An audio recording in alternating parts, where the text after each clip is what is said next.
Okay, thank you for your introduction.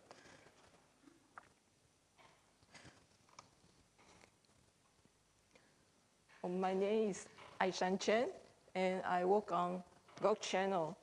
And today I want to introduce about the mechanism underlying ion selectivity of pathological mutant of GIRK channel. And this project was performed in Professor Gubo's laboratory. So as you know, that GIRK channel is G-protein gated inward rectified potassium channel. This channel activated by GPCR stimulation. And it belongs to KR family, and you know it's KR3, and have 4 subunits called 3.1 to 3.4. And very simple structure, only 2 transmembrane domain and a large intracellular domain. So GIRK channel can form homotetramer and also heterotetramer. Like in our brain, we have subunit 1 with 2 from a tetramer help to decrease the neuron excitability. And in our brain, in our heart, we have GIRK1 with GIRK4 help to decrease the heart rate. So my research is focused on ion selectivity. As you know, it's determined by the structure of selectivity filter. And in potassium channel, it forms by a sequence TVGYG. And sodium channel has totally different sequence. So in GIRK channel's case, if a mutation located close to selectivity filter, it causes some disease. For example, a patient with Capen-Rubinstein syndrome has some mutation in GIRK2 subunit. And those mutations location was labeled by gray color, like this. 2 located on selectivity filter and 1 on extracellular loop, another one on TN2 domain. And another disease, patient with aldosterone-producing adenoma has some mutation on GIRK4 subunit in a very similar position. So this mutation causes conformation change of selectivity filter, then change the ion selectivity and induce disorder of cell function. So the purpose of this project is to identify the mechanism underlying the abnormal ion selectivity of this inherited mutation in GIRK2 and GIRK4.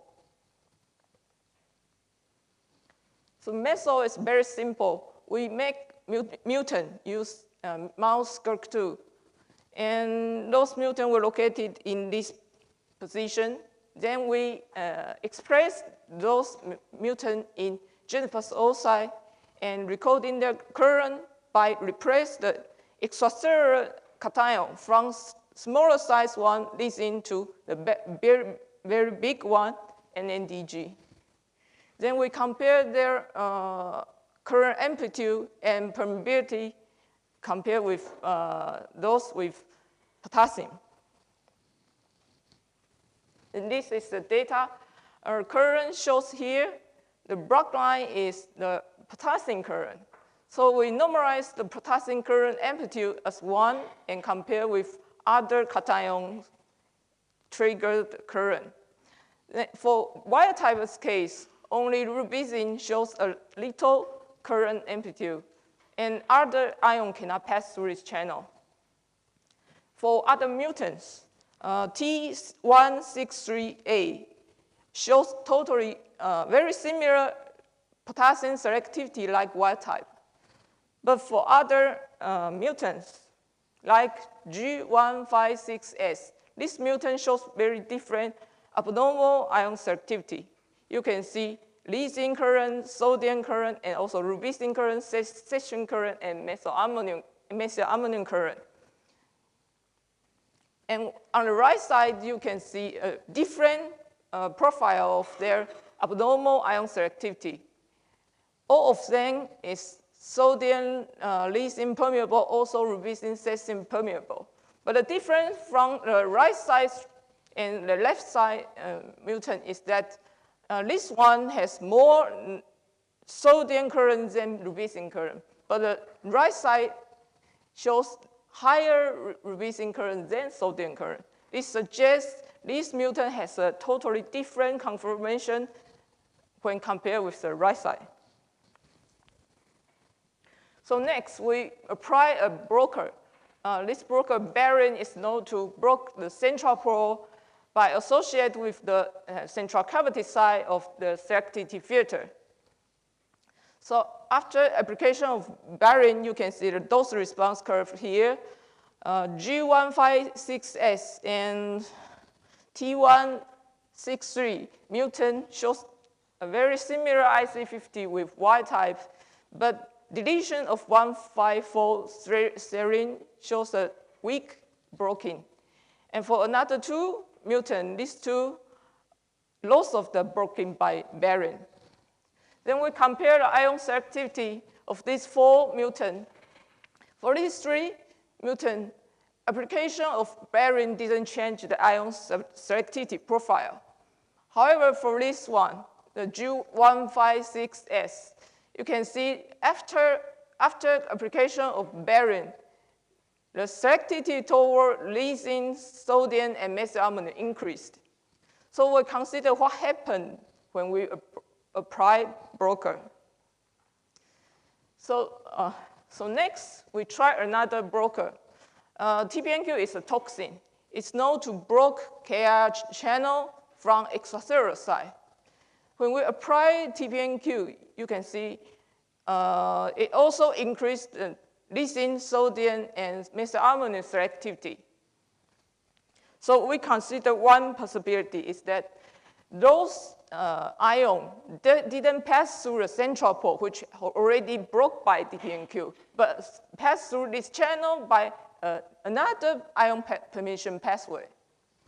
So to analyze this possibility, we compare the inhibition percentage of each type of cation current. And you can see over 90% of potassium, rubicin, cystine current were blocked by TPNQ, but only half of sodium and methylammonium blocked by TPNQ. And for lysine, only 30% is blocking by TPNQ. So this maybe suggests that most of the lysine will pass through another pathway, which cannot block by TPNQ. However, like potassium, rubicin, cystine, almost of them pass through this pass through the central pole, which can block by TPNQ.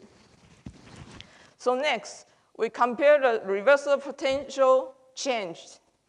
So here, you can see here, in the absence of TPNQ, when we replace the extracellular potassium with lysine, the reversal potential shifted to left. So this means in the absence of TPNQ, the lysine permeability is lower than potassium permeability. However, when we apply TPNQ, this slightly shift to right side, indicate when we block the central pole, another permission pathway shows a higher lysine permeability than potassium permeability. So this data support in addition to the central pole, there are another ion permission pathway shows a very high lysine permeability. So next, single channel activity was performed. This is performed by our collaborator, Dr. Elderstrom from Professor Fedida's laboratory. So they expressed this mutant in mouse fibroblast. Then while recording, they put high K in the extracellular solution and record the single channel activity. So you can see recording shows some event with large current amplitude and which can block by TPNQ. However, when we change the extracellular potassium with lysine, events with smaller current amplitude is observed, while it didn't broke by TPNQ. If we put half potassium, half lysine, then we can observe two types of event, smaller one and bigger one. Then application of TPNQ only broke the larger one, remained a smaller one. So we can get the conclusion of this result. When we have more potassium in the extracellular side, they pass through the central pole, which broke by TPNQ. While the extracellular side has a lot of lysine, they pass through another pathway, which cannot broke by TPNQ. If there are both potassium and lysine, only lysine can pass through the channel when there are TPNQ. And sometimes we can also see a very tiny event when apply TPNQ. So maybe this suggests that a small volume of potassium also can permeate, can pass through this secondary pathway. Then now we consider, because they are not this lysine didn't pass through the central pole. So where is the secondary pathway? Since GIRK channel is a tetramer, so we consider there should be 4 secondary pathways for lysine to pass through the channel. So we're doing further analysis and finally confirm there are 4 sublevels of the single channel recording. So indeed, there are 4 secondary pathways.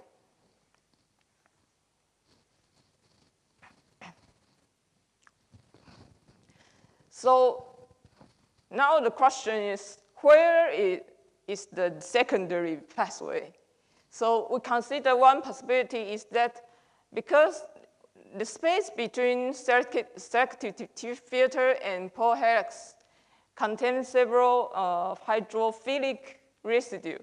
So we think maybe lysine ion pass through a space in between selectivity filter and pore helix.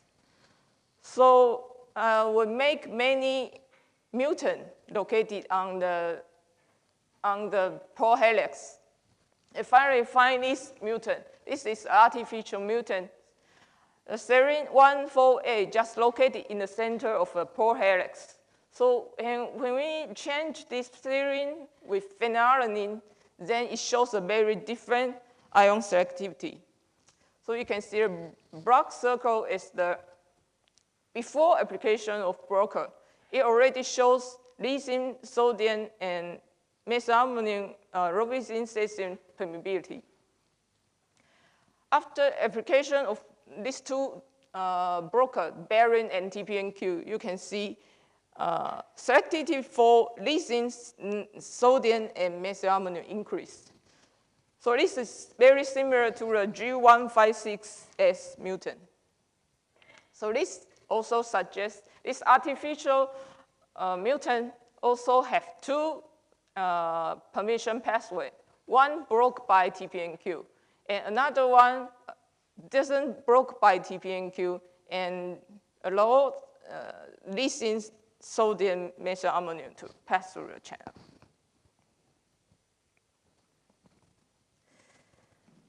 And another one mutant also shows very different ion selectivity. This one, the T151, located close to a central cavity site and connect with the selectivity filter. So when we mutate this T to alanine, it shows a very different ion selectivity profile. You can see the large current were generated by lysine. So in absence of broker, it already shows very high lysine current, but low potassium current. leasing current is about 20 to 30 times larger than potassium current. When we apply barium or TPNQ, it doesn't change this ion selectivity. So what does this mean? We think about a possibility. Maybe this mutation induced the formation of this secondary pathway, but the central pole is collapsed. So usually potassium passes through this pathway, but because it's collapsed, so it inhibits most of the potassium pass through this channel. However, it can generate a very large leasing permeable current. So this mutant maybe only have this secondary ion permission pathway. Then next, we check the kinetics of current change when we replace extracellular cation. Usually, when we do this kind of experiment, use wild type, we change extracellular potassium to sodium or sodium to potassium. The change is very fast. However, in this T151A mutant, you can see the exchange of the current change upon exchange of extracellular potassium to sodium or sodium to potassium become very slow. If we change the condition by replace the extracellular sodium with impermeable large ion NDG, then the exchange was very fast. So what does this mean is if the exchange of ion is from permeable to impermeable, then the kinetics is very fast. But because these two, sodium and potassium can permeable through this, is permeable in this mutant. So the exchange of this extracellular ion induce very slow change of the current because both of these are permeable ion. It strongly strongly binding with the secondary permission pathway. So it takes time to replace by another type of ion.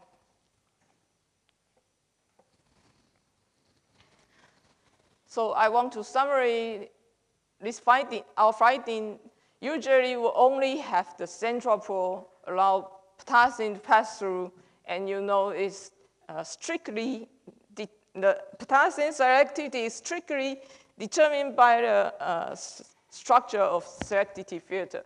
However, this pathological mutant G156S, the mutation was occur in the center of the selectivity filter, and this induced conformational change, which generate a newly formation secondary ion permission pathway around sodium and lithium to pass through.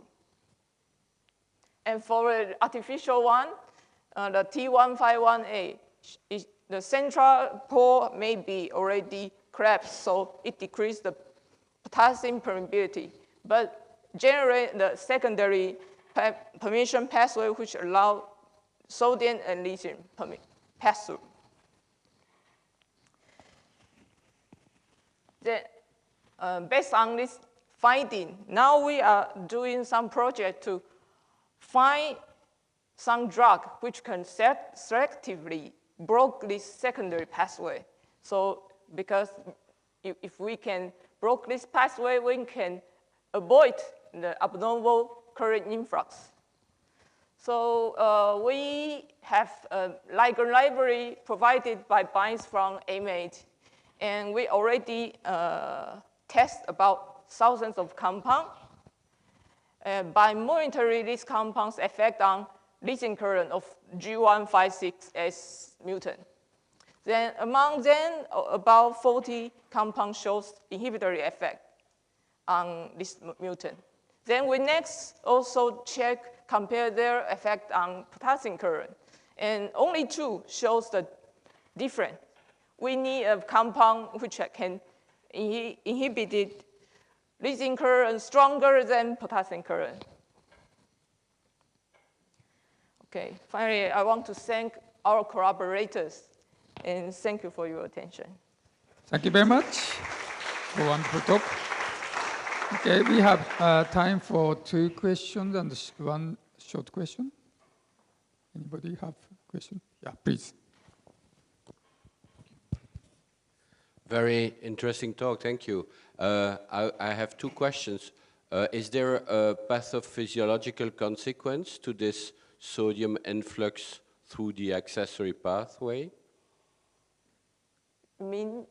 Is there a consequence of this sodium influx on the side? Sequence. A consequence, yeah. Does this increase cell excitability, for instance? Physiology, I think he's asking pathophysiology by secondary pathway. Now we only know G156S. This mutant may have this kind of secondary pathway, but not other mutants. And for KV channel, there are no pathological mutant reported, but artificially mutation also generate this kind of site-permeable permission pathway. Okay, and what was, were you able, or was Mr. Fedida able to measure the conductance of the accessory pathway as compared to the main pathway?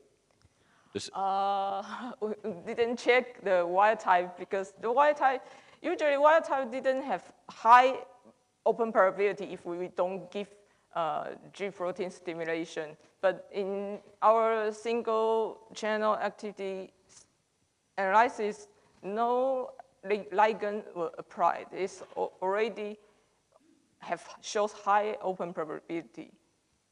Okay, thank you. Please. Yeah.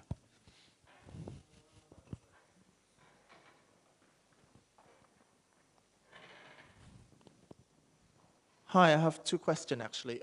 One, so you said that sodium can sneak through these little gaps between TM1, TM2, yes. right at the back.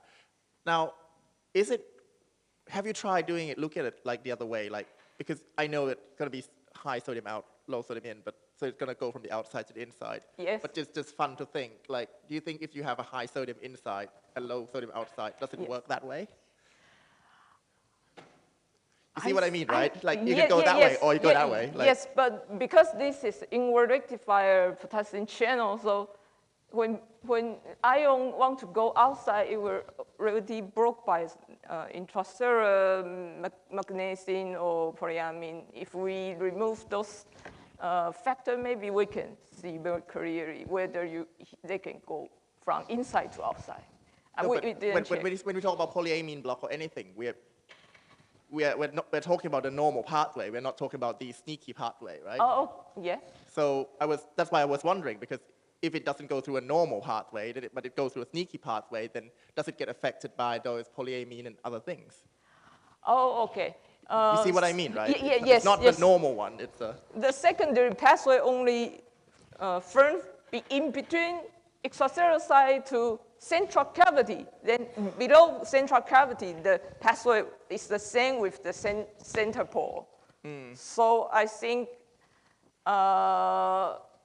below the central cavity, they show similar character. So it will also be broke by polyamine or something like that, because the associated binding site for polyamine is lower part, intracellular side, located in intracellular side. Okay. Is that okay? Yeah. Okay. Thank you very much. And we may have other questions, but we will save question in the lunchtime. Thank you very much. Okay.